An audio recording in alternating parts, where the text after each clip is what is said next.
gets to interact on, much more deeply with society, utilizing the services of our clients in the media.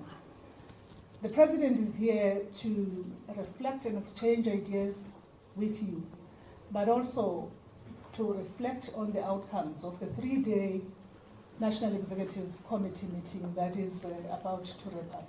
Still in session, but a big part of the work has been done. And with that, Mr. President, I also want to say we are joined here. I was going to read out the number, but it will take up a lot of the time that I am sure fellow media colleagues are keen to get into a Q&A. This is not a press briefing, it's a conversation. So we're going to keep things light, we're going to keep things conversational, but of course we also have to manage the time so that the President is excused at the right time to go and close the National Executive Committee meeting.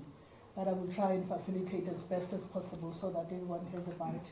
And so that is that. Having done so, for those that don't know me, my name is Mahlengi Benu-Mutsiri. I'm member of the National Executive Committee of the ANC and its appointed national spokesperson. With that, let me hand over to the President for his introductory remarks. The President. Well, thank you very much, Mahlengi. It's wonderful to see such a galaxy of media people. Didn't expect to see so many of you, but it will be good to have a conversation with yourselves. As Mahlengi said, it's just really a fireside type of conversation. We are currently wrapping up the meeting of the National Executive Committee. This doesn't work? Okay. All right. We're currently wrapping up the meeting of the National Executive Committee. A NEC which has really been rich in terms of its content and substance, covering a whole range of issues that are important to the lives of South Africans. We obviously started off with a political overview, which is always given by the President. And in it, I sought to cover the progress that we have made and are making in addressing the priorities that we set out at the January 8th statement. The first priority, as you might recall, was the renewal of the African National Congress and its unity. And the second one was to address the issue of load shedding and bringing load shedding to an end as soon as we possibly can. And the third was to address the issue of the economy and to get all social partners to work together on issues that are pertinent to the growth of our economy. And the fourth one was to attend to the issue of basic services that need to be delivered to the people of South Africa, right across the country, and in the course of doing so to address the local government challenges. And the fifth was to address the issue of crime and corruption. And the sixth one was for a better Africa and a better world. In addressing all these issues, we reflected on the progress that is being made in renewing the ANC. We were all rather pleased with the progress that we are making in making sure that we do renew the ANC and unite the ANC and make the ANC more cohesive. We reflected on how, for instance, various structures of the ANC are beginning to work well, various committees. The NEC is a united NEC and giving leadership to the organization. And the working committee also functions extremely well, and people have taken their tasks very, very seriously on the National Working Committee. And the NEC subcommittees also meeting on a regular basis and producing really good work that has been presented to the NEC today. And it is very refreshing that we have NEC subcommittees that deal with policy matters, but that go beyond that also deal with implementation issues. And we also looked at the SGO, the real engine of the organization, and we're very pleased to see that our SGO is coordinating the work of the ANC very effectively and seeking to modernize the African National Congress. And of course, we reflected on our leagues, that the leagues are now all set to have their conferences, with the Youth League having had its own after an 8-year lapse or period of not holding, having a real functioning Youth League. The Women's League is now going to follow, and thereafter the Veterans League. And so, as far as the ANC is concerned, we were pleased. We also had the Integrity Commission explaining how it is going to function to the NEC, and we also dealt in part with the terms of reference, which will be finalized later. So in totality, we've now got an ANC machinery that is humming, beginning to gel, and we're dealing with substantive issues, and that speaks to the first priority that the National Executive Committee during the January 8th statement spoke to. We also got a report on issues that have to do with load shedding, and the NEC was rather encouraged to see that the electricity availability factor is continuing to rise and is hovering around 60%, with the incidence of load shedding having been reduced from around 6 now, stage 6 rather, hovering around stage 3, and great progress in stabilizing the ESCOM system, and various units now coming back to operation, and with more like Kusile, which will come back a little earlier than what we had anticipated. So NEC got a sense that we're now grappling with the issues that have been a real bareback and a real concern to the people of South Africa. And we also dealt with the challenge that is looming and out there with regard to transmission. The transmission is under a great deal of challenge and stress, and we therefore need to look at a variety of options, what we do in relation to transmission. Obviously, it requires quite a lot of money. It's been suggested that it could require up to 210 billion rand, and others say it could be 250 billion rand. And with the debt that ESCOM is carrying right now, it's going to be a challenge, as well as the assistance that it has got from the fiscus, and with the fiscus being challenged as well in a number of ways in terms of meeting the needs of South Africans. So we have a problem there, but the good part is that we all resolved that we've got to find innovative ways of addressing this challenge, and we should not sit by and let it slide for years and years, just as we did with the whole issue of generation in the past. So that was discussed, and good discussions in that regard. We then got an input on the economy as well, particularly on the cost of living that is continuing to rise, and what we should start looking at, which we will do so at a government level, in terms of what options are there. There could well be options, but that is something that we will need to look at. But then again, we also looked at how we can bolster investments, and we looked at how the reforms are being implemented and what progress is being made and reflected on the fact that, yes, a number of reforms are now underway. The reforms that are absolutely necessary, particularly in our logistics area, for instance, rail and our ports, and how we can pay more attention to that, but more particularly working with the private sector.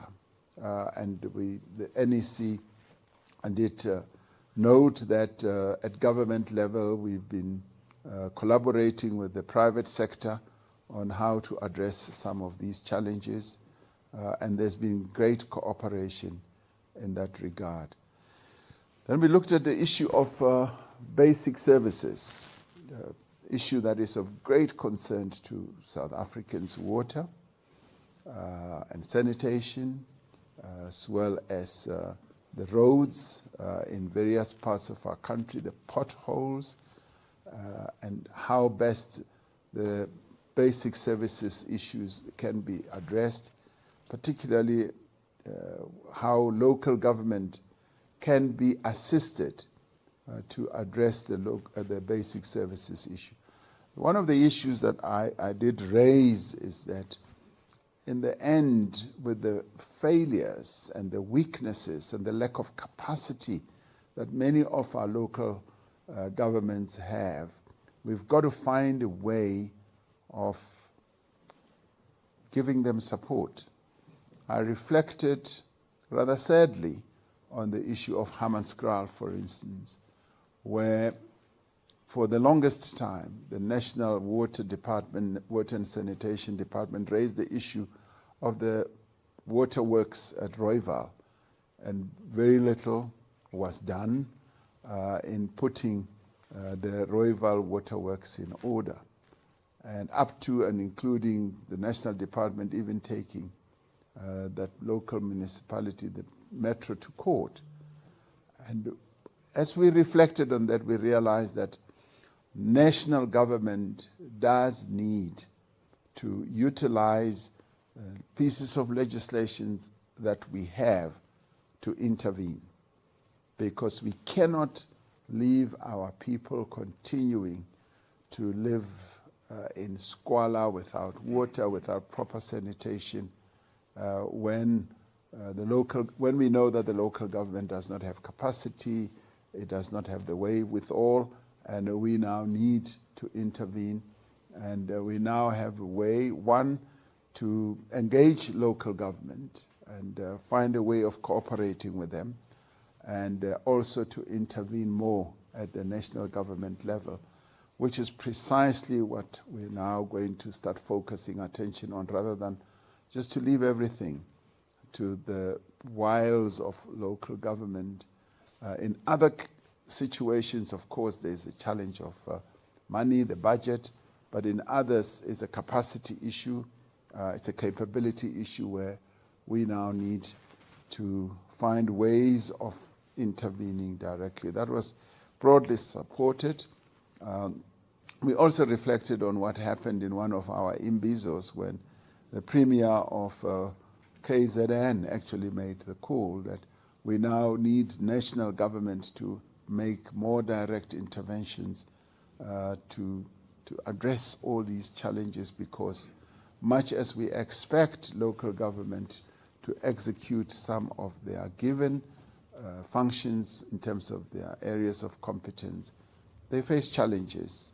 They don't have the engineers that are needed. They don't have the capabilities, the staff, and the skills that they need to have. And therefore, the district development model and intergovernmental cooperation needs to be heightened so that we cooperate much more and ensure that services are provided to our people. We dealt, of course, with the issue of crime and corruption, and what was raised more prominently was the spate of criminality that is happening in a number of places in our country, and how we want the police to make more stronger interventions. But we also said that the community policing forums need to be strengthened, need to be empowered, so that they are able to lessen the incidence of criminality, but without saying that the police themselves should not execute their work. And we should also deal with the challenge of the zama-zamas, particularly the illegal mining. And that was raised quite strongly, and we are going to be focusing on that and addressing it quite prominently. Then we also dealt with the issue of a better Africa and a better world. And I gave a report on the African leaders' mission to Ukraine and Russia, and I gave them the 10 issues that we raised with the two leaders, President Zelensky and President Putin, and we informed them that our visit was well received. They listened because we set out the 10 issues, and the first one was that, you know, we want them to listen not only to each other, but also to listen to our own African perspective and our own African experience, not that our continent is not dogged by conflicts, but that many of the conflicts that we've had, and even those that we have now, the only solution and the best solution is through negotiation, and we put that across to them, that we're calling for peace, that we would like to see peace because the lack of peace in that part of the world is having a negative impact on us. We see it in the rise of food prices, shortage of grains and shortage of fertilizers. Fertilizers prices have shot through the roof, and we get most of that from that part of the world. And we also said, thirdly, as African nations, the 7 of us, we want to reiterate the principle that every country's territorial integrity should be respected, and in terms of the UN Charter. And we then said that we want to see de-escalation of the conflict so that the people in the two countries, the leaders begin to talk. And then we spoke about the confidence building measures, which encompass quite a number of points that are practical in terms of what they can do. We also reflected on BRICS and said that the BRICS summit is going ahead, and we're finalizing our discussions on the format and how it will be held, and that I'm in the course of talking to all the various 4 heads of states in relation to that, and that an announcement will be made in due course. So the NEC has been proceeding very well. And in the last hour or two, we are now going to reflect on how well we have implemented our past manifesto, as tomorrow we begin to reflect on drafting a new manifesto for the forthcoming elections. There's been a very good spirit, a very good mood, and very good cooperation in the NEC. And this also will end up being one of the really better NEC meetings that we have held. So it's been going very smoothly. It's got a lot of meat, a lot of substance, and a lot of real good content in our discussions. And I'm just sorry that as media, you are not able to participate, because you would have seen the real wealth of the way we have our discussions. And maybe next time I'll whisper to the SG to see whether you can't be invited to sit in. But the SG is very, very systematic, and he may not agree to my proposal. Thank you very much. Thank you very much, Comrade President. I am going to start to this side. I will suggest that we try and not ask several questions at a time, because we're trying to make it conversational. And I don't even have a paper and pen, so I won't be able to write, so ask one question each. So that's my request. And then the President will then respond to, let us say it's Kanita, will then respond to Kanita's question, not in a responding manner. It may very well be, what do you think? Conversational. So over to you, Kanita, and then after that I will go to Mr. Beje. Yeah. That's very good. I'll give. No. I'll give you the mic. This is my culture that's not acceptable. Mr. President, thank you for this opportunity, and thank you for the ANC for arranging such. We really appreciate it. I'm interested in the conversations going towards the elections, and obviously coalitions has been the flag word. And this week we saw, conversation or word around something happening in a local government sphere, which is in Ekurhuleni, when ANC leader, basically expressed that an arrangement the ANC has with the EFF is not yielding any positive outcomes there. And there's so much of instability we've seen through this marriage of convenience the ANC has with the EFF in unseating in different municipalities in Indonesia. So, if you could just talk a little bit about, the complicity of the ANC in the instability we see in local government, and then how do you fix that, and how do you sell an alternative narrative to citizens when a lot of the problems that we see is kind of, you can point directly to the instability that has come about because of the swapping in of governments there, and then. If I could just take the opportunity one time to just BRICS announcement on whether President Putin is going to be here. Is that the announcement that we're going to get this week? Thank you very much. Well, we are concerned about the instability, particularly in local government, of the coalition arrangements that have been crafted all around. It has led to a lapse in service delivery because parties have been more jostling for positions and in some cases promoting their own interests. And this, in a number of places, it is happening at the expense of service delivery and serving our people well. So it is concerning.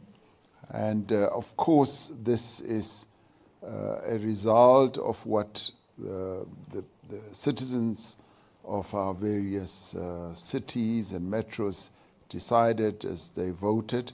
So this is now what we have. Now, coalitions are always difficult to manage, and we've come to learn from those countries, particularly in the Northern Hemispheres, that have been managing coalitions for a long time. In other cases, they struggle to form governments for periods of up to a year because they struggle to find commonality and consensus on interests and how people should be positioned.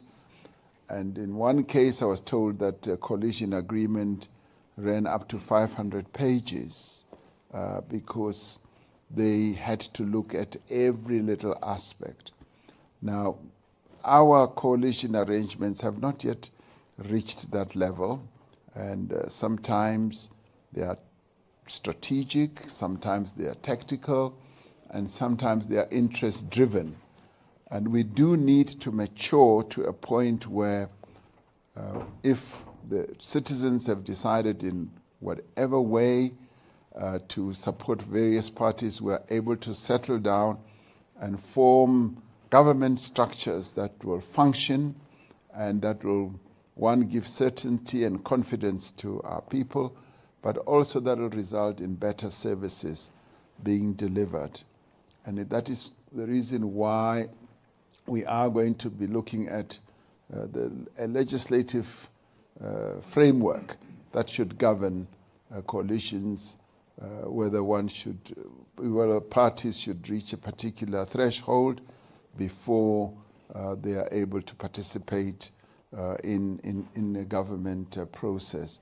So we are still taking baby steps in the formation of coalitions, and it's bound that we are going to make mistakes.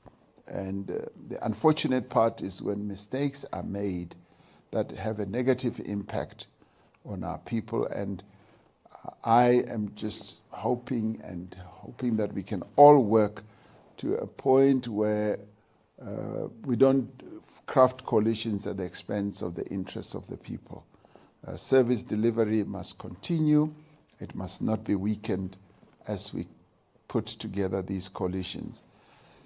The issue of making an announcement at a later stage about BRICS is not really going to revolve around that. It's just going to give information to South Africans about the importance of BRICS and what it is going to mean, not only to our own country in terms of promoting our interests, but also to the continent, because we're pivoting this BRICS summit more around BRICS being used as a lever and an instrument to advance the development of our continent. So we will be giving more information about that, and also hoping and wishing that we have a very successful BRICS summit when it finally happens, when we will have so many countries visiting our country to attend the BRICS summit. Thank you. Thank you very much. I do apologize for the roving mics are following and becoming so that we can address the situation of the mics. Okay, thank you very much, Mahlengo. Good afternoon, Mr. President. Just 2 questions. The one is on law enforcement. You actually touched on the question I was going to ask about illegal mining, but it obviously is predicated on the criminality and how we are enforcing the laws as a country. You know, we're having something called construction mafia. We're having something called zamazamas, illegal mining. And the NEC, as you have said, has reflected on those things. The questions I think South Africans would want to know, other than you as the governing party, the ANC, reflecting and speaking about them, what is it that you are doing practically to make sure that you can't have a school that was started in 2020, Mr. President, still not finished because some people just want a share. We're speaking about the Zamazamas now, just about 5 kilometers from where we are, where people were, I mean, they had to inhale that gas, whatever it is, and then they died. And let's not forget what happened in Krugersdorp. So what is it that you are doing as the governing party, as government? Because speaking about it just really is not cutting it with South Africans. I think they want to see something practically happening. Perhaps quickly on BRICS, I know my colleague did ask. I'm getting a sense that we may be moving towards a virtual BRICS. Is my characterization correct? Thank you. On the issue of criminality and the Zamazamas, absolutely right to be raising these issues, and they have been ventilated a lot also in the NEC and indeed in society as a whole. And we have been with the police and other security forces from intelligence and all that, been working on how we are beginning to deal with this problem and this challenge. Now, they are different, these problems, and of course there's the construction mafia that proliferates in many parts of the country, and some do it on the quiet. They approach contractors and say, we want 30%, we demand it, and you can buy us out. They've become as brazen as all that, and it happens on the quiet, and some people speak out, and sometimes they just storm the construction site, and there are many construction sites around the country, and we are working on this, and There's a team in the police that is focusing more and more on these, it's organized crime. Organized crime that manifests itself through pouncing on construction sites and building sites. And the illegal mining process, I have said that it's not only a policing process, but I want all the departments that are involved with the labor, with the minerals and energy to also get involved, so that we approach it as a joint program or process from government side. And we will be seeing change sooner rather than later, because we've got to address this, and the sports are known. And of course, you cite the very most unfortunate incident that happened here in Ekurhuleni, but there was another one in the Free State where 31 miners are said to have died underground, and it could even be more. So these challenges proliferate, but we are addressing them, and we will come down very hard on those who are involved in criminality, and the might of the law and the state will be felt, because it goes against what we stand for, law and order, and this is a challenge that we've got to address very, very, very firmly. We are not going to have a virtual BRICS summit. We are going to have a physical BRICS summit, and all of us are committed to having a summit where we will be able to eyeball each other. We have not held a physical summit for quite a long time, almost 3 years now, and so sorry to disappoint you. It's not going to be virtual. Thank you very much, President. It seems the end. So I'm looking for people who are going to move the mics. In the meantime, I'm going to do it.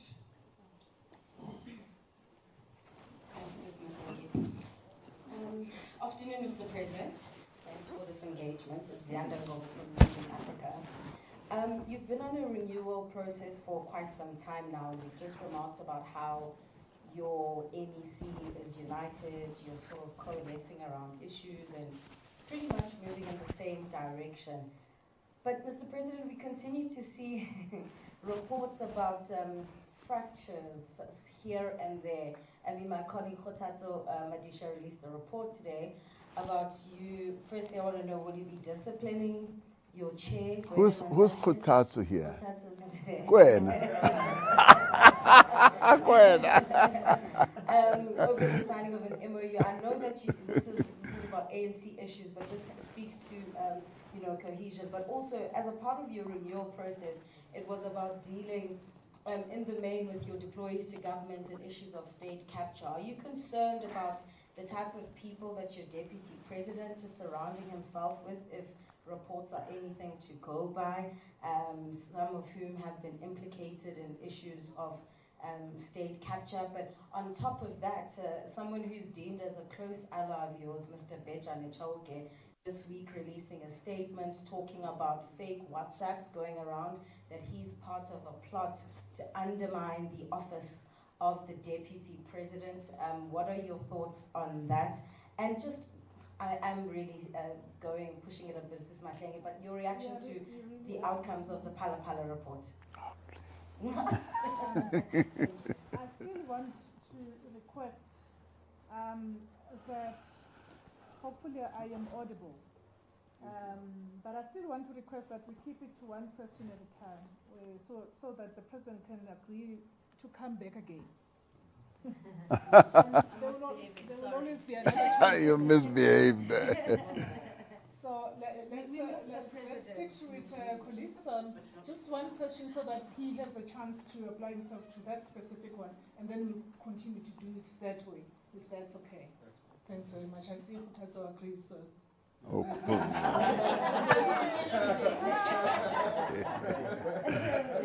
I now know who Khotato is.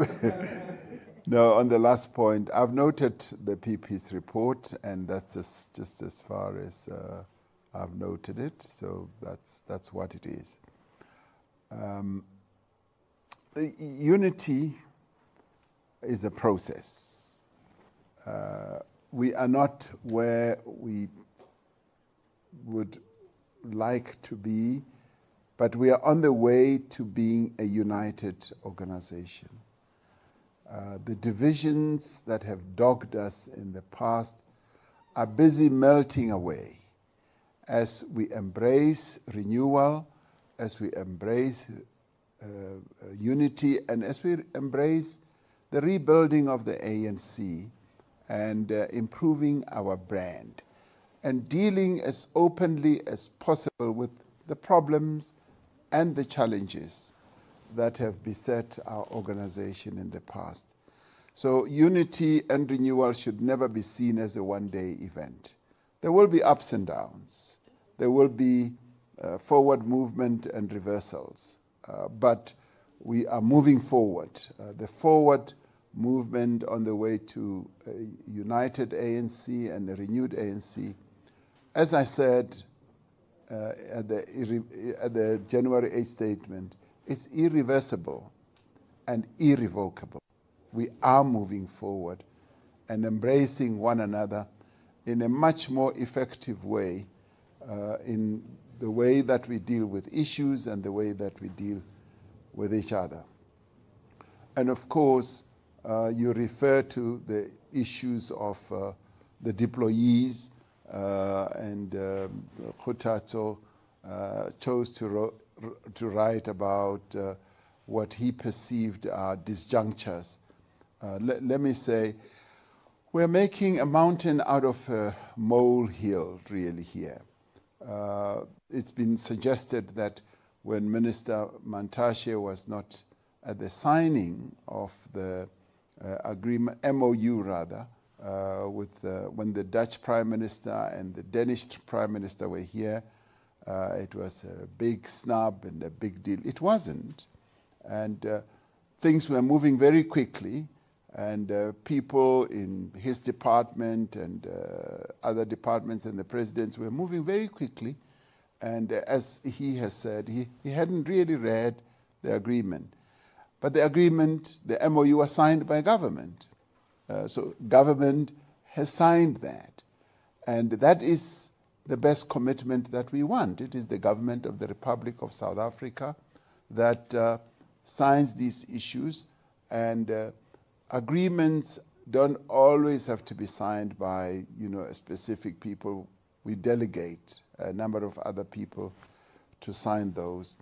And then it is said that there is a rupture, as you said, between those who are deployed on policy matters. And I should tell you that Minister Mantashe is the one minister who has signed more renewable IPPs than any other. He has signed them by the bucket load, signifying his commitment to government policy, because government policy on renewables continues, and people are deployed to further that policy. So there's no issue. The issues that you raise about the Deputy President and the people that relates to, he has answered, and he will be able to answer that as well. Some of the people are not known to me, but I'm sure you are able to have that type of conversation with him. And I have not had any inkling whatsoever that there's any form of criminality or whatever. So you should ask him that. You refer to Bejani Chauke's WhatsApp. There's been quite a usage of abuse, rather, of WhatsApp numbers. Mine was also utilized improperly. And I think we did issue a statement to that effect, because all of a sudden I found that my WhatsApp number and my photograph was being used to solicit money from a number of people. And one of the people who was my friend called me and said, I just received this message from you. And I said, what message? He said, but in the message, I'm supposed to do A, B, C, D about money. And I said, but I never sent you that message. Then we realized that my number was being abused. And we are in the process of looking at all that. So this social media stuff and all that, it's utilized in various nefarious ways, and that is precisely what I also went through. Thank you. Thank you, President. I will go in this order. Sorted now. Okay, Tidi. Thank you, Tidi, my dear, from Eyewitness News. Can I just, it is on. Yes, it is on. I can hear you, Tidi. I can hear you. Tidi, don't worry. If I hear you, that's all you need. Please proceed. Once Tidi has interacted with the President, I'm just going to switch things so that we cover everyone from this end, not in that chronological. I'll come to newsroom, and then we'll just do this and do that so that we afford everybody a chance. Okay. Just very, very quickly, before I even ask my question, can I just, we wouldn't ask a flurry of questions if we had these engagements regularly, as promised by the President himself. So it usually becomes that. And when you blackmail us and say, we must ask Arno, we won't have another one, ask one or not have another one, that's unfair. I just want to put that out there to you, Sis Matlengi. That's unfair. It's not. Please ask the question. Carry on, Tidi. Carry on, Tidi. But you heard me, that's unfair. Oscar Susandwa. Yeah. I don't know how else to not. Anyway, I hear what you're saying to Zianda about the Deputy President. He's told City Press that he believes he's been pushed out of office. What is your sense of what's actually happening there? Even if you are not engaging him regularly, you must be able to reading reports. What is your sense of what's happening? Secondly, I'll only just ask you, I'll hold the others. Former President Thabo Mbeki, I was speaking to him about a month ago, and I said, you know, you came out campaigning for the ANC recently. Will you be campaigning again in 2024? And he said, it's a legitimate question that he cannot answer because there are many things that are going wrong that are not being attended to as well as they should be. That feels like an indictment on this leadership of the ANC. Your reaction to that, please. Well, I also saw the report of the City Press, and I had a discussion with the Deputy President, and I said, but what is this? And we are going to have another discussion because, and I immediately said to him, I appointed you, and I'm the only person who can de-appoint you, and there is just no thought, no plan, no inkling whatsoever that something like that could be in the works. And I would have, you know, to have my own head examined, to have had a Deputy President appointed, and thereafter, because I'm the only one who could remove him, unless the party decides so, and then do that. So there is no truth or substance to that at all, as far as I'm concerned. The issue of former President Thabo Mbeki being asked whether he will campaign, and I think, I mean, there are a number of issues that we have been in conversation with him on, and we will continue to do that. And he's a revered and respected leader of our organization, and matters that have to be discussed will be discussed. And of course, we would like, you know, as many of our leaders as possible to participate in the forthcoming elections, and we will be campaigning very hard, and hopefully with as many leaders as possible. So, yeah. Thank you very much, President. I now turn to Lukhanyo. Thank you, ma'am. Thank you, Mr. President. Lukhanyo Talata from Newsroom Africa. Mr. President, I completely concur with my colleague around the issue of access to you, and I think to a large extent your cabinet as well, and your government ministers. I think it sometimes becomes very hard for us to be able to tell the real story to South Africans, just simply because we don't have access. Or by the time that we are able to get through, it's 2 to 3 days after the fact, and we then miss that opportunity for us to be able to do our job, which is largely to inform South Africans. So we would appreciate going forward, Mr. President, that that this becomes a much more regular engagement and that we are able to have access to you on a much more regular basis. Now, just on my the issue around my question, you raised the issue of transmission of ESCOM, and obviously, hopefully, lessons having been learned from the generation side. So now the transmission is going to cost a lot of money, around 250 billion. There's the issue of rails and ports, Amanskraal. The real issue, and then you also mentioned something about capacity as opposed to capability. That's going to be very worried because those are two different things. Hopefully, in another occasion, we'll be able to engage properly, because if we don't have capacity, we can hire the people. But if the people that get hired don't have the capability, then we've got a serious problem.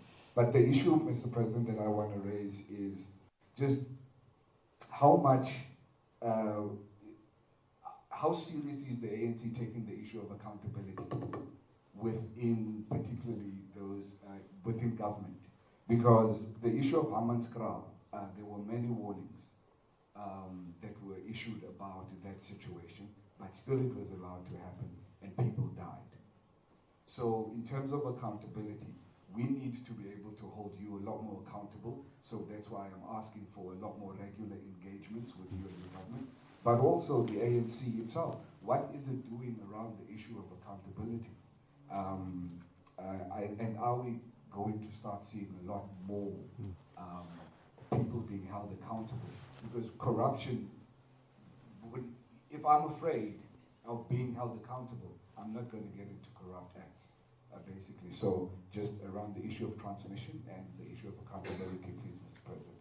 I'm sorry for being long-winded. Thank you. Quite long-winded, Kanya. Maybe on the first one, yes, the issue of access. We will gear up the accessibility so that you are able to report to South Africans about what we are doing in government. And also it speaks to the accountability aspect, that it is through that we are able to be accountable. So full agreement on that aspect. On the transmission issue, and as I said, we need to come up with a number of innovative ways. It's a big ticket item to improve the transmission of the grid, or to improve, yes, the grid, that is transmission. So we are going to have to come up with innovative ideas, and some of them would be partnering with the private sector, where the money resides, and finding ways of doing so and without diluting or minimizing the ownership of the grid by the people of South Africa, because the grid essentially belongs to the people of South Africa, as managed by the state. So other countries have been able to do quite a lot of innovative things when it comes to improving their own transmission and grid. And by the way, many other countries around the world are also facing exactly the same problem. We focus attention on the generation side, and now we have to place attention on the grid or the transmission. So a number of options then have to be explored, and we're raising it so that we should not be alarmed at what we need to do. It's an enormous ask, but it's something that has to be done. It's possibly much more serious than the generation part itself. because it's going to cost so much more money, but we've got to find innovative ways of dealing with that. And it's got to be done almost immediately. ESCOM has already said as much. On the issue of accountability of people who are deployed, you're absolutely right. We need to improve accountability. You're absolutely right when it comes to capacity. Yes, we've got to increase the capacity, and it revolves around skills. It revolves around making sure that people have the know-how, but capability is, as you say, a different matter. And when it comes, for instance, to the Hammanskraal, the matter was raised on a number of occasions with the metro, and not much was done. And that becomes a political problem which needs to be addressed. And that's where accountability has to be put in place. And for us, as we move forward, we've got to have the right people in the right, doing the right jobs, and also through professionalization of the civil service and improving our accountability processes, we should be able to ensure that things get done a lot better. It's been the case in the civil service that, yes, even as people have not been able to perform their tasks, nothing much flows, nothing much happens, not leaving out at the political level. So we've got a number of areas that we need to pay attention to. And we are going to do so because the realization that it militates against the interests of our people has become patently clear. Not that it wasn't clear in the past, but it's something that we've got to address, and we will address it more effectively right now to avoid a situation like a Hammanskraal. And so we've got to address it at a number of levels. Firstly, to address it through governmental intervention processes. We've got to intervene, but at the same time, deal with lack of performance. And a combination of all that should then be able to help us. And to deal with, say, pure negligence and recklessness as well as dealing with things like not spending money, because some of the challenges are that people are afraid to sign off when it comes to having to spend money because they're afraid to make mistakes. And so those are some of the things that we need to deal with. So it's a plethora of things, but we are going to be addressing it. And the more we improve the intergovernmental relationships, the more we will be able to have a number of buttons that we can press just to address these types of problems. Thank you, President. I'm going to turn to John Bailey. Mr. President, thank you for this opportunity. I just have two questions that I would like to ask you. Today it's exactly 2 years since we've seen widespread looting, especially in KZN and also in Gauteng. It was almost a orchestrated insurrection that we saw, and the impact economically that had on the country, and also especially on small-scale businesses in the country. And this morning, only one person has been sentenced so far, somebody who went to steal food from Woolworths, and nobody else has been arrested. This morning again, we saw 6 trucks being set alight on the Van Wynens pass, and immediately that had an impact on the economy and the flow of traffic in that area. So my question is really one that, because it does seem as though it's economic sabotage that we see taking place in this country. How concerned are you about this? Because it's fascinating for me that our intelligence services and our police were not aware of what happened this morning. Because surely there's talk out there. Somebody must know what's happening. That's the one concern that I have, or question that I want to raise with you. And then the second one is you spoke about the need for direct intervention from national when it comes to local government. How do you see this play out? Because a lot of our difficulties that we have in South Africa, it's happening on local government level. It's the service delivery and the type of people deployed to some of these areas that are not working for us. So how long before we're going to see some changes happening on local government? Thank you very much. I must just, before you respond, President, we've already hit the hour mark, and I know that if we stopped here, President, I will have a massive protest.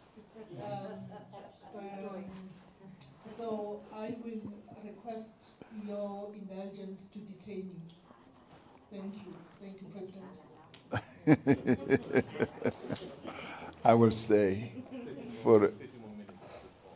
Oh, 30. Okay. Yeah, no. Yeah, no, 30. Yeah. Okay. Okay. Sunday, no one has to be. Yes, I am concerned about these activities that take place that have a negative impact on our economy, and it's almost like economic sabotage, because burning 6 trucks on the main artery of our country in terms of the economy is concerning.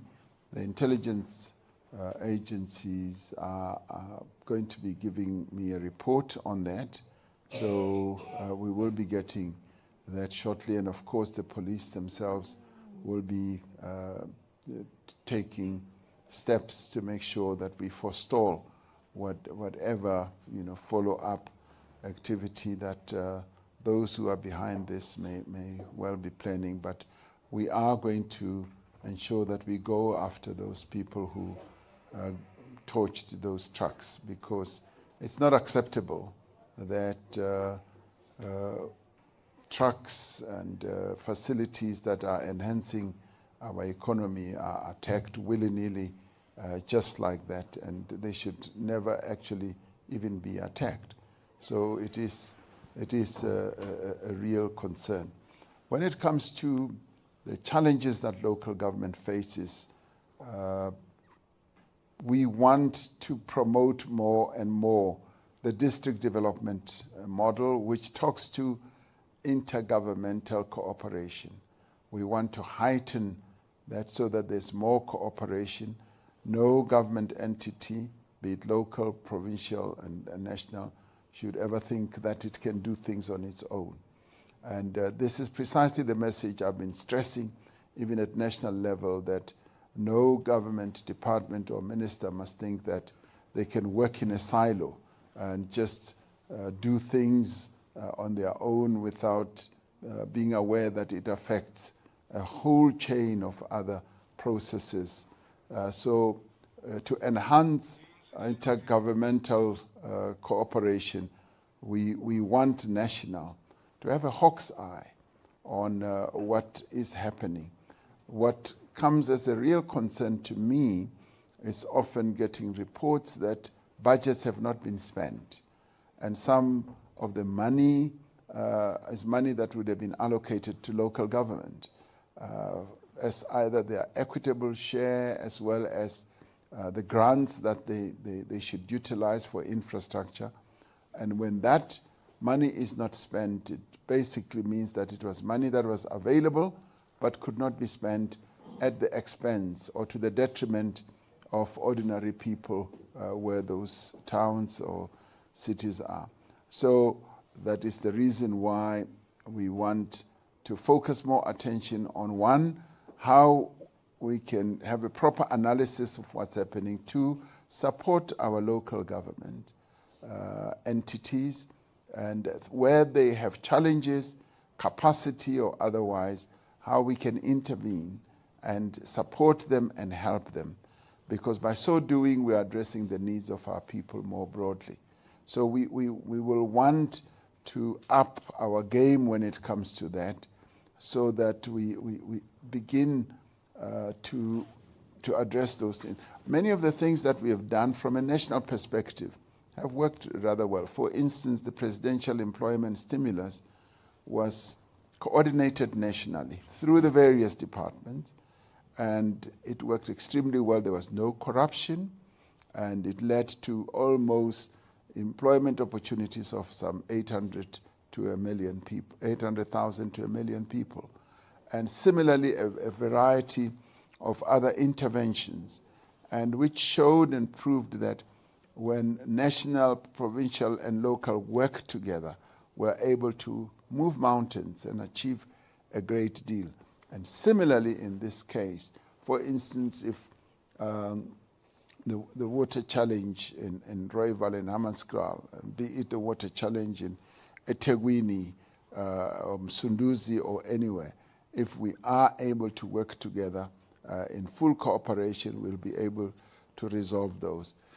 So I'm looking forward to this new, if you like, era of being able to together, utilizing the new method that we've got now, the district development model, breaking down the silos and being able to work together much more effectively, we will be able to achieve a great deal. So I'm focusing, and in the next few months, we should be able to see appreciable change. It may not happen all over the country at one go, but it's a process that as we've been testing, and we're finding that it has a great deal of efficacy and it has a great deal of effectiveness as well. Do you remember, colleagues, that with the time that's been extended, the president still has to claim her own spot in firing his own questions to members of the media, should he elect to do so? Yes, I'm going to. He's allowed to. And I'm going to take Masego over there. So I'm just doing a zigzag. I see the look from Lizelle Katandwa. And let's try and keep our questions brief so that everybody has a chance to bite.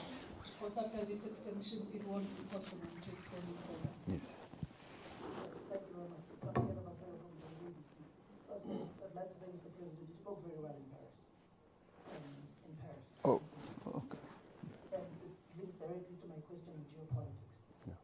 Seemingly, you are being perceived and your administration to be more aligned to the East rather than the West. What brings about the foreign policy that you are trying to drive? Because it seemingly looks like in this latter part of this administration, you are more focused on international relations as opposed to when you started off as the president of the country, president of the African National Congress. How do you inform this perceived change of perspective and change of view from your side, from the West and shifting towards the East?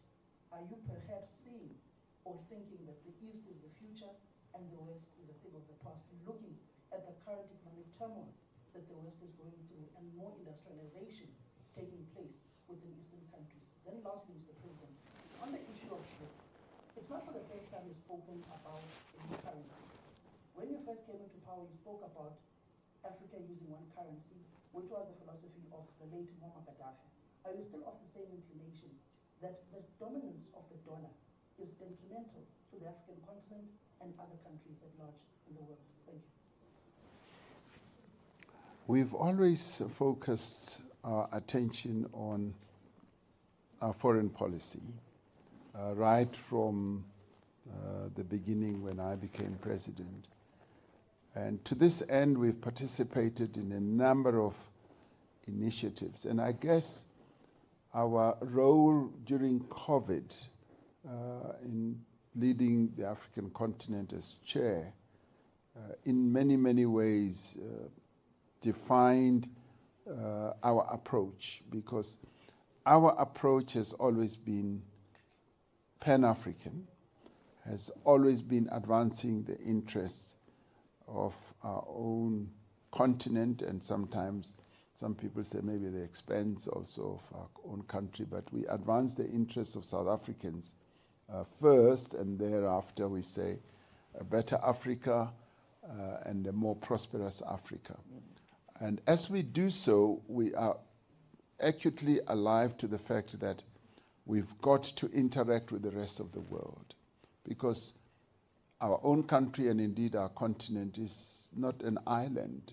We have to work within a domain of the world, and for the longest time the world has been dominated on a unipolar basis. It's now becoming more multipolar, and we as South Africa have to relate to the various polarities in the world, polities in the world, if you like, and work with them. So during COVID, it was largely working with our own continent, as well as working, yes, with both the East and the West, and we were able to get assistance when it came to PPEs from the East largely, but also from the West. When it came to vaccines, we had to go and argue our case together with India at the World Trade Organization, and interacted with a variety of countries. So and when the war in Ukraine started, because of the position that we took, which is a position that many have come to understand more, position that said conflicts such as this should rather be resolved through negotiation rather than through might and force. The appreciation is growing, although we were pillared and criticized on the stance that we took at the United Nations. And we were not the only country that took a position of saying that we are non-aligned, but of course, because of the role that we play in the geopolitical situation, we were singled out. But much as we have been singled out, together with 6 other countries, we decided that we are going to play a particular role to advance that neutrality. So people have tended to want to paint us into a particular corner, the East, and at times, as you might recall, we've also been painted as being more pro-West, but we've always said that we are non-aligned, and our non-aligned status means that we relate to all countries in the world. And even in times of war, we have seen ourselves playing a role in various parts of the world, advocating the peace option, as we have done now. So we will deny the fact that we are more East rather than being more West. We are non-aligned, and that gives us a very unique position, which many have started to appreciate. A unique position in that we can talk to all sides. This was initially also appreciated by even President of the United States, who said, you can talk to President Putin. And indeed, as we have gone out, we've spoken to both sides, Zelensky and Putin, and both of them have found us acceptable. And they found us to be interlocutors that they can deal with, and honestly and openly. And that is a position that can only really be properly occupied by a party or a country that has decided on a particular cause, which is that non-alignment. And I guess this we've learned from the great Nelson Mandela, because that was his approach also to international relations. He was able to talk to all parties, whether they were in a conflict or not. And this is the policy position that we intend to pursue going forward, because we've seen how beneficial it is. one of the important outcomes of our engagement on the Ukraine-Russia war is that both presidents have agreed to continue engaging with us. They're going to continue engaging with us. There are certain things that President Zelensky has asked us if we could do, and similarly President Putin. And we find that that is an important role we can play to hopefully contribute to the peacemaking process. So in the end, I think it's an important role that we can advance. And with the geopolitical situation being as fluid as it is now, we believe that it's important that a country like South Africa should be able to play its long-stated role. This position is not new. It emanates from way back, and it's been consolidated and strengthened now because of the challenges that we're having to grapple with. There was another subsidiary question you asked. It's about the one currency issue. Oh yes, the issue of the currency. Yes, we have said that we need to get to a point where Africa, as Africa integrates and unites, should have one currency, and we've had that being advocated by a number of people. When we were in Paris, President Lula da Silva, President of Brazil, raised the issues about the dollar, and he said, this needs to be discussed. And I said, well, this is an issue that should, yes, become a topic also in the forums that we are going to be holding going forward. So it is a matter that needs to be discussed, and it's not an issue that is going to find an easy solution right away. It's a more long-term issue, and it's a matter that we should not deal with as though it's a holy cow. It needs to be discussed, just as we have to discuss an African currency issue. Thank you, President. I'm told that I'm left with 15 minutes. I'm going to turn to Liseka, and you are now, the other colleagues who wish to say something to the President are now at the mercy of Liseka in terms of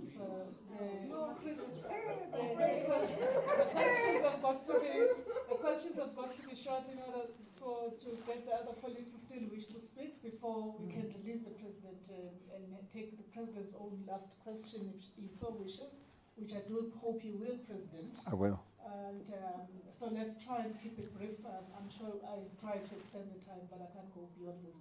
Please proceed. I'll try to be brief. Mr. President, you're speaking to Dizega Tandwa from the Leon Guardian. Mr. President, you've often been called indecisive.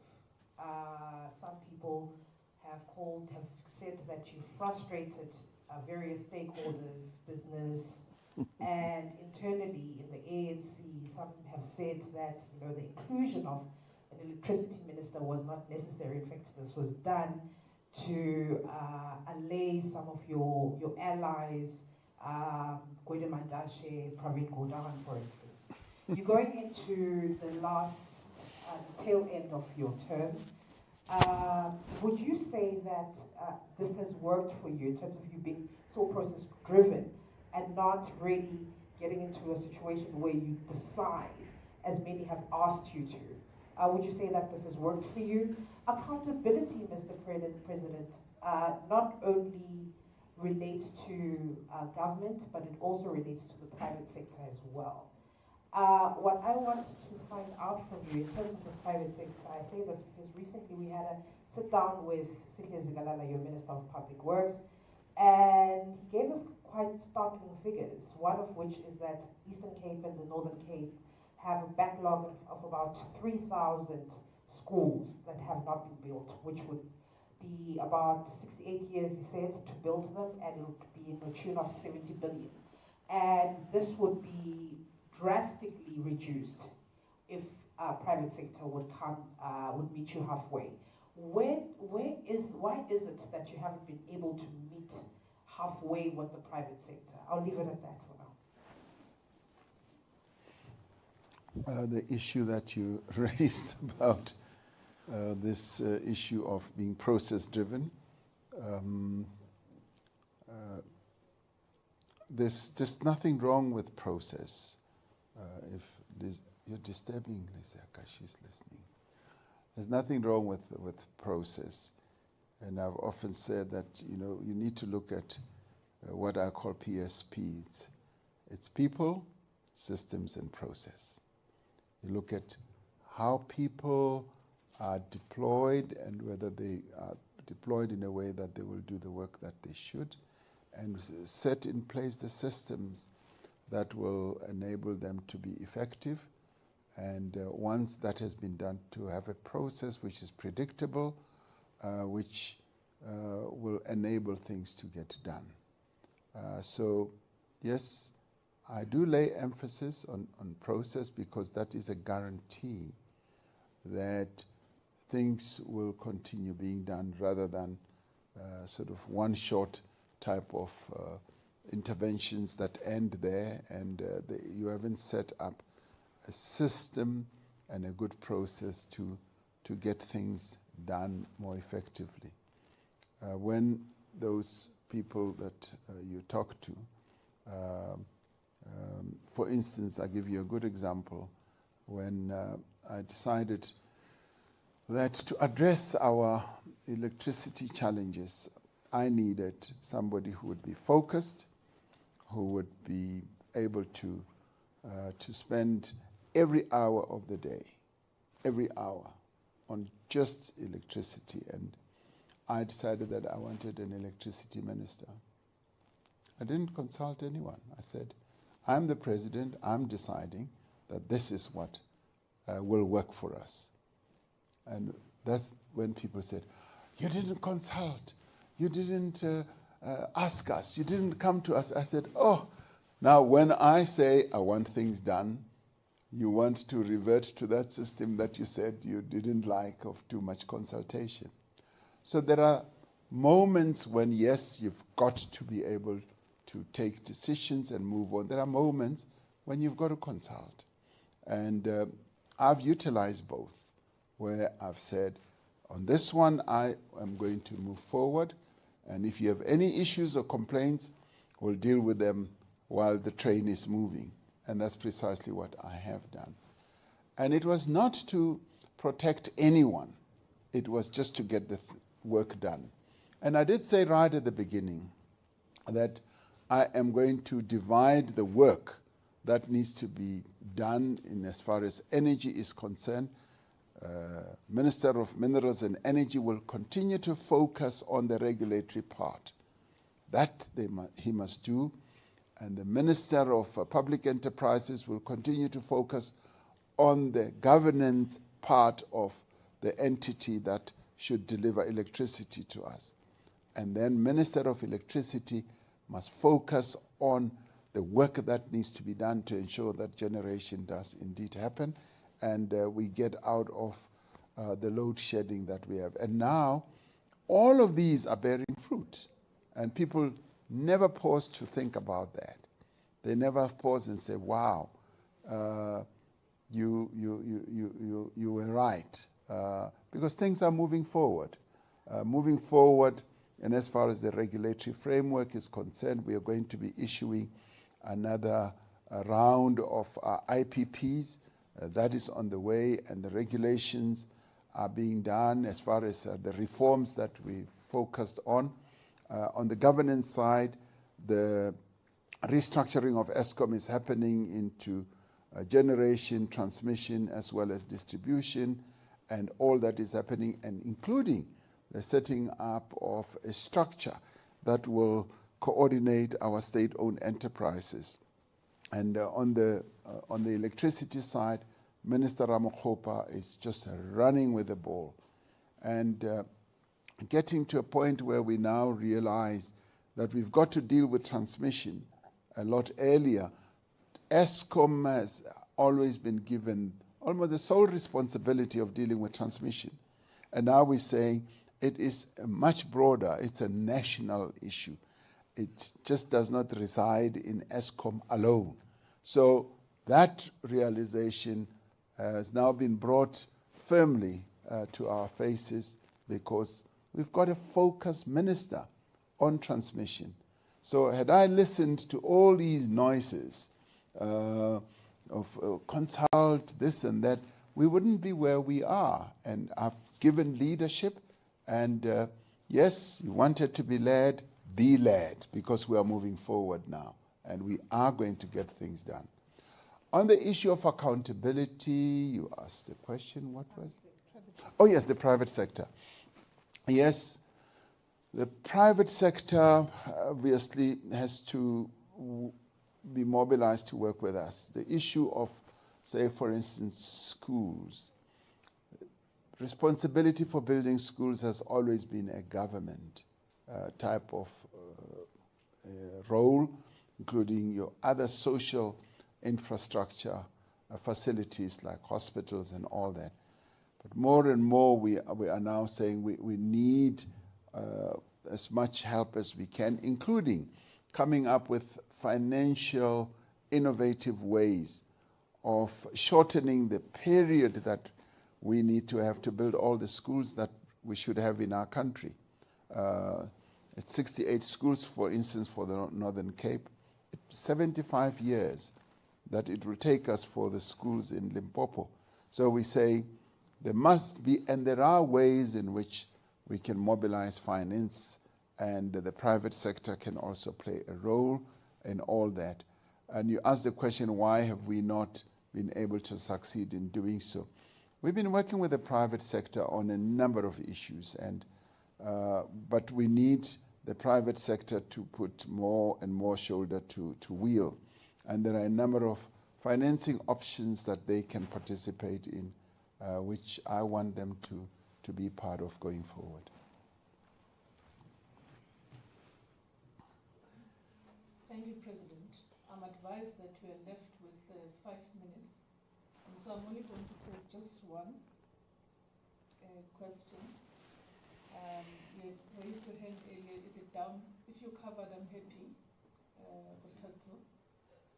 Then I can take my brother over there.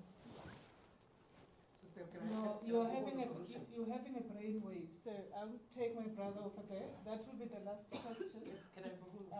You put your hand down and then it went up and down. So it's not on us. No, I've given my brother there. I'm saying, can you cap the question within the question?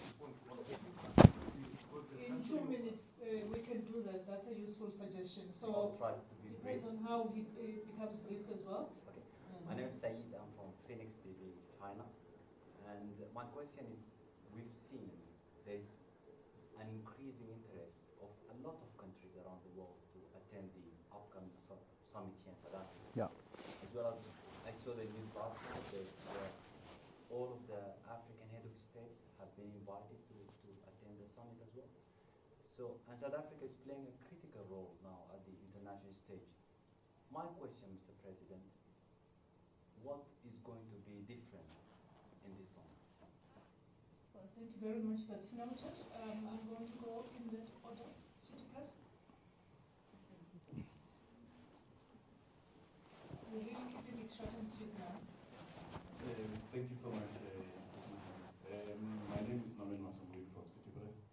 To follow up on that one quickly, is that how far are you with the engagement with President Putin? Because our understanding is that the ball is in your court since he wants to attend, and India was against the summit to be taken somewhere else. And then maybe the last quick one is that how do you the release of the Parapara report ignited the accusation, or the accusation of the government party leadership using state resources or abusing state resources. How do you respond to such criticism that you are using the law enforcement agencies to wage your war? The last question, one question, and one question from Kutato, and then we close. President responds, the President then closes by firing on off his own question. One question, please. Thank you very much, Mr. President. My name is Mawande. I work for the Sunday World. Mine is really short and simple. When you came in, there was this whole euphoria and talk of a new dawn, but I mean, many things should have worsened since then. Unemployment, load shedding, I may go on and on, but because of time, I'm limited to those as an example. Was the new dawn a false dawn? And going forward, how do you salvage the situation? You've been in office now for going for 6 years. You are probably left with another 5 years, of course, depending if the ANC believes that you are the right guy to take them forward. How do you salvage the situation, and what kind of legacy do you leave behind as President Cyril Ramaphosa? Thank you very much. Thank you. Hotato? Hotato Manis at the Sunday Times. President, have you had time to reflect or engage around what took place in Poland? Maybe let me just keep it there. Journalists being stopped, accusations of ammunition on plane, and all of that. Have you had time to engage? And frankly, what is your view around what took place there? Thank you. Thank you very much. We then end at that note. President? Sure, I didn't write any of these, and you fired too many. Okay, what is going to be different with this summit? I guess what's going to be different is the interest that is being shown by so many countries who want to be present. The other one is, and you didn't ask the question, a number of countries want to join BRICS. Up to 11 or 12 countries want to join BRICS, and that is what is different. And we're going to reflect on that, and we often take decisions by consensus. So that is going to be a different take. And of course, the geopolitical situation now in the world calls for us to reflect on what is happening in the world, because we're no longer dealing with suppositions or things that could happen. We're dealing with an existential type of situation that is unfolding right in front of our eyes. So we're going to have to talk to all that. And of course, the other thing that will be different is the immediate needs of our continent for development, for support, for finance in pursuing prosperous futures for the continent, particularly in a world that is now driven by new technology as well as climate change. So those are things that are going to be very, very top of the agenda at the summit as we get together. Then we had, and in no particular order, the one about the promise of the new dawn. Oh yes, yes, yes. Yes, I've often given quite a lot of thought also to that. And the period that I became president has possibly become the most challenging period that any president in democratic era has ever faced. No other president has gone through or has faced the challenges that not only I face, but the whole country faces. And the other day I was counting the various challenges. They came to about 14 that have really been so huge as to impede our way to move forward. State capture, none of my predecessors dealt with. And state capture, in more ways than one, really broke down the capability of the state in a variety of ways, to a point where various institutions of state, having been broken down, could not function as they should have. And when you are leading in a situation like that, you don't immediately have a silver bullet. You don't immediately have a wand to wish all those things out. You've got to painstakingly work at all those challenges to rebuild institutions that were completely captured, broken down, and you're dealing with the people, you're dealing with processes, you're dealing with all. And these are key institutions that should play a key role. For instance, when it comes to state-owned enterprises, the capital investment in our country has largely been driven by the investment of state-owned enterprises. And they were broken down. The rail ones, the port ones, and you name them. And therefore, you were really starting from ground zero. And none of my predecessors had to deal with that. Then you had COVID. Then you had the unrest. Then you name them all. So I would say that in terms of getting to grips and dealing with these issues, we are making progress. We're making progress to rebuild the state capability. And of course, South Africans want it to be done yesterday. But it takes quite a lot of doing. We are rebuilding that capability in a number of state institutions. Even our state-owned enterprises, the process of repositioning them is ongoing, and it will take time. We dealt with COVID, and some people criticize the way we dealt with it, but at the same time we saved lots of lives. And many countries that faced the same challenges we did at the same time took a different path to disastrous outcomes for their people. And the reforms that we have embarked upon, some of them are in areas that should have been dealt with almost 20 years ago. Now we are dealing with them. And if you like, it has now become my problem. And I accept it as my problem, the problem of my presidency, which I've got to address.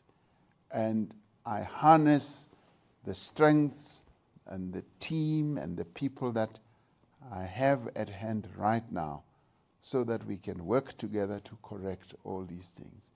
So the challenge of unemployment, my dear brother, our economy has not been able to create the sufficient level of jobs for a very long time. And it continues to rise. 2008 was a defining moment when our job creation level started going down. Not 2018 when I came in, 2008. But this has been going on for the longest time. And we come in to this term at a time when the economic challenges that face our country, and indeed the world, have been on the rise. And I would say in many, many ways, we have done what we could to advance the interests of South Africans. You ask a question, or was it you, was it my earlier brother, on using state resources. I have no knowledge of that because even with this whole para issue, we left it to state agencies to do the work undisturbed, uninterrupted as much as they possibly could, and that's what has been the case without abusing state resources. Observance of the rule of law is rather important for me. It really is.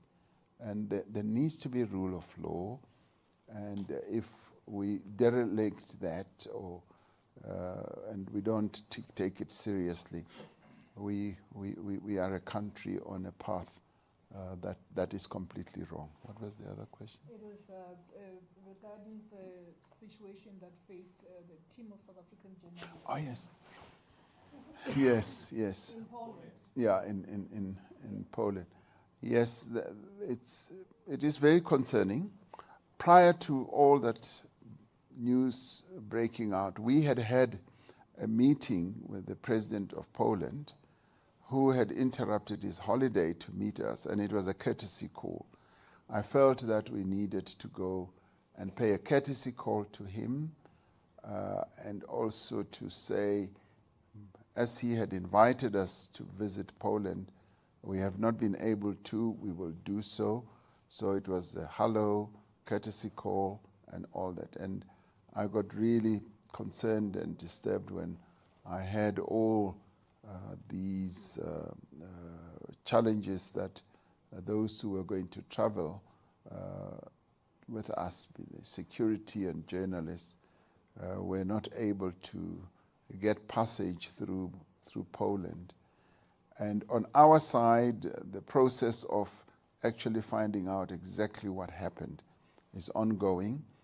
So those discussions and fact-finding processes are ongoing, and I'm waiting for the report to be given to me. Was that the last question? That was President Putin, on how far are you with the engagement with President Putin? I thought I had answered it in one shape or another. That it's not only President Putin, it's all the leaders of the BRICS countries. So how far am I? Ooh, how many meters is it there from here to there?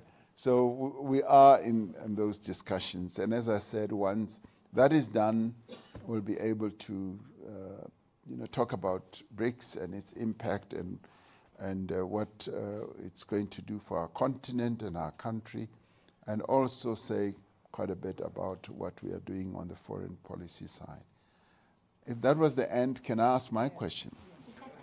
My question has to do with precisely this peace mission, because the sense that I got was that the international media saw this in a completely different light than the South African media.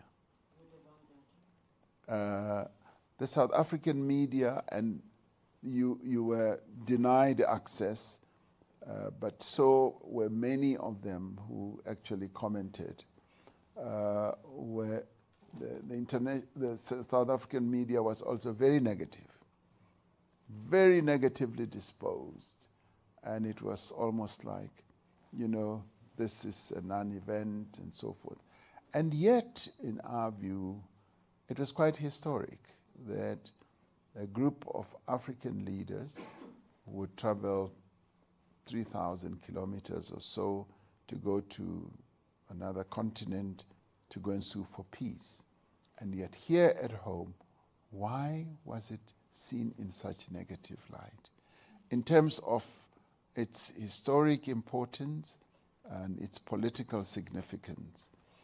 And yes, admittedly, you address the important issue of not being able to be there, being trapped in Poland and all that, and obviously being very critical of that. And I did come out and said, I will want to make sure that when we travel with media, which I will want to do, I hope you come along, we should make all the necessary arrangements, because you have to do your work, and you have to give coverage, whether it's positive or negative. It matters very little to me, but all facilities need to be put in place for you to do your work. But my question is, why is it that there was so much negativity and no appreciation? Please answer me. Yeah, Mr. President, about what you're consuming. Who are you consuming? Because that's where the answer lies. They're very divided as the media on this.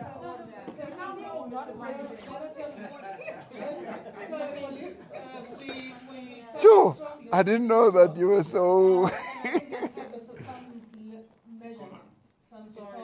decorum. I request I've got Sabelo Samkelo, who's raised perspectives around this question. Yes. From the President. Yes. And I wish to invite him to comment. And then I saw Kanita also was the first to raise her hand. So we'll take just those two. Maybe they will reflect the perspectives of other colleagues. My view, Mr. President on this particular matter. First and foremost, I agree with my colleagues. It's about who you consume. Yeah. Also, It's not simple. South African media has inadvertently and indirectly taken a posture when it comes to international global forces and dynamics. Some media houses are pro-Ukraine, some media houses are subtly or positively pro-Russia. But also, it's an issue of undermining African leaders and the role they play when it comes to geopolitics. And also, your government's lack of transparency when it comes to international relations policy and framework. For instance, your administration, Mr. President, has somewhat not been too open when it comes to your posture, when it comes to global politics. As I said earlier on, it's only now in your latter part of this administration that you are more forthright, more open on international relations, as opposed to yesteryear. But also, South African media, they always say in the newsrooms, if it doesn't bleed, it doesn't sell. Yes. And that's where the problem starts. Not only within the media space, but also within a governmental space. The disjuncture between the two has created a gap where only negative stories make it to the headlines. Yep. And that is problematic. But also, the inefficiencies of the various administrations that have been in power have led to the media focusing on, if it doesn't bleed, it doesn't.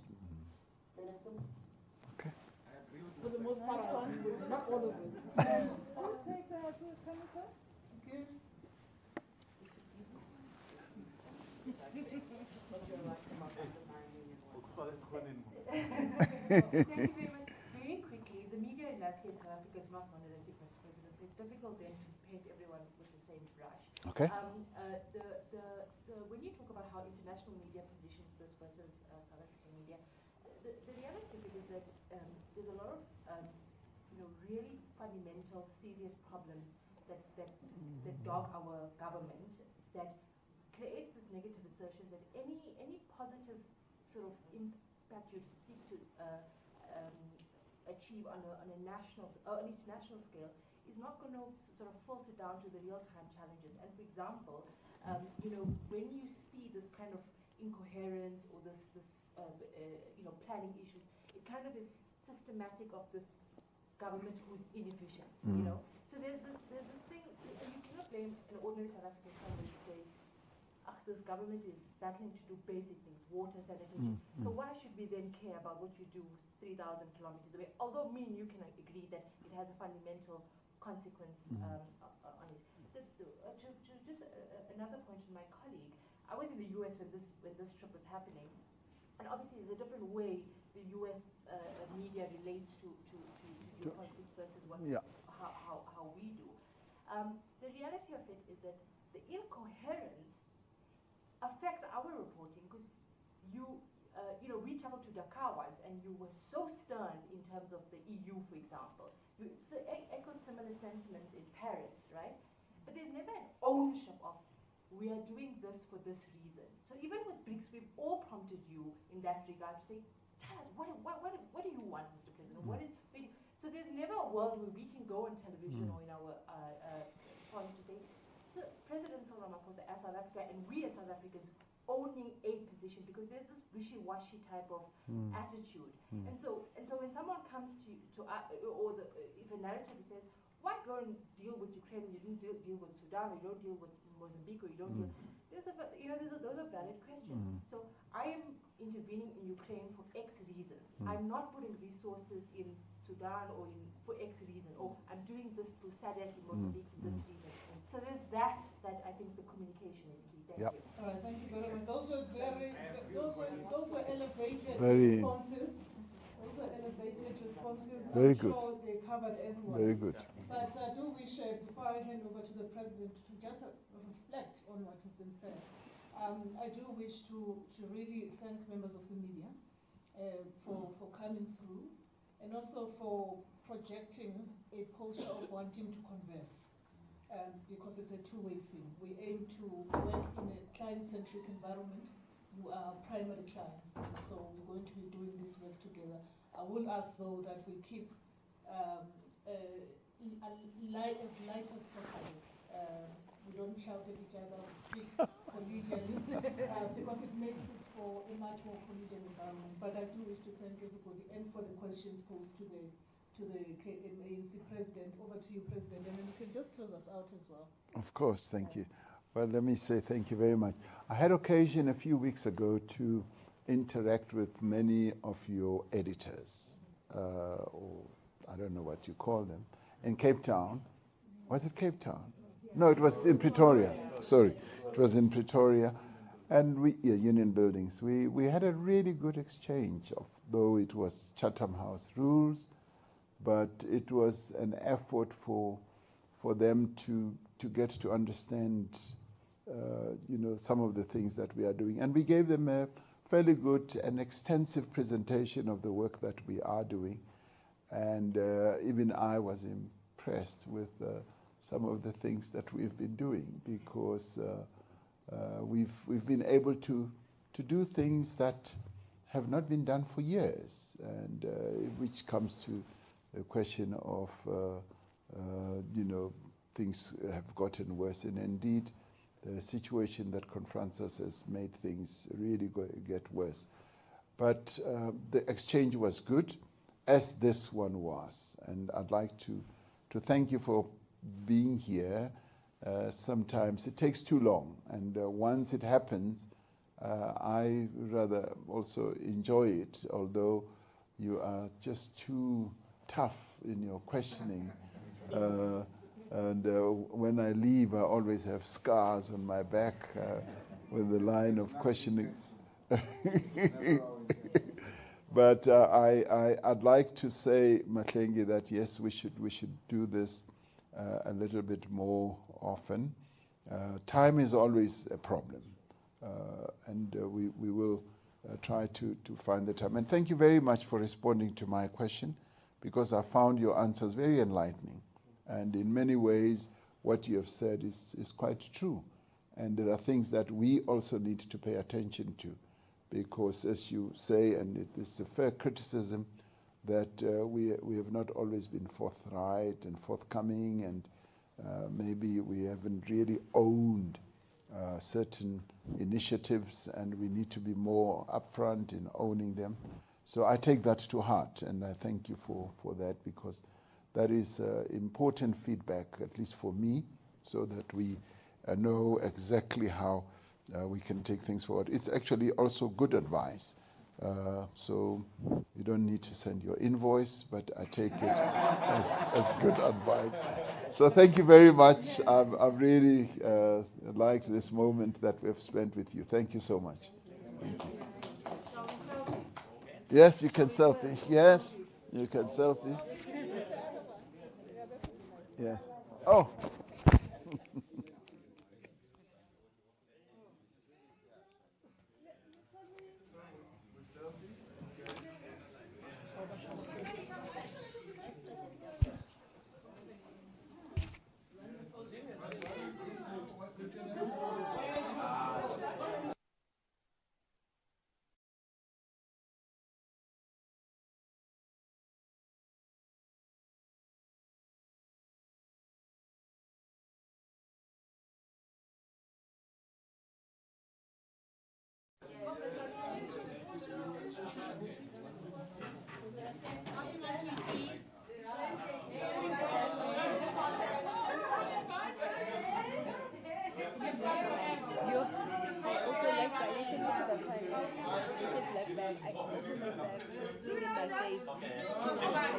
I